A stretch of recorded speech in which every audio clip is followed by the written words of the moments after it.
Ipinagdiwang ng Zamboanga del Sur ang ikalimang taon bilang probinsyang malaya na sa insurgency.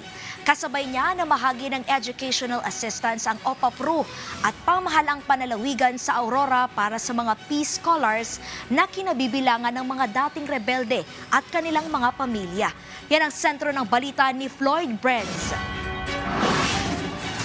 Ipinagdiriwang ng Zamboanga del Sur ang ikalimang taon nito bilang insurgency-free na probinsya na itinuturing ng OPAPRU bilang halimbawa ng kapayapaan at pag-unlad sa Western Mindanao. Pinuri ni Peace Advisor Secretary Mel Senen Sarmiento ang patuloy na pagpapatupad ng mga programang pangkapayapaan at pangkabuhayan ng pamahalaang panlalawigan. Nagkaloob din ng pamahalaan ng 2.4 million pesos na livelihood assistance sa 8 people's organizations at educational assistance sa 31 mga miyembro ng MILF. Ayon sa mga opisyal, mahalaga ang pagtutulungan ng pamahalaan, security sector at mga komunidad para mapanatili ang kapayapaan at pag-unlad sa probinsya.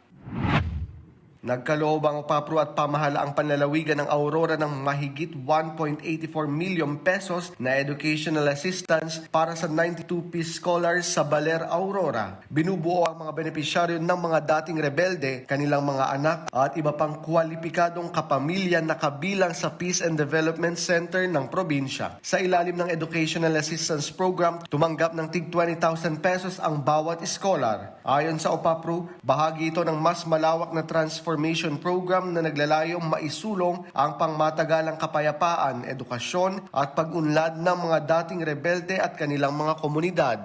Floyd Brenz para sa Pambansang TV sa Bagong Pilipinas.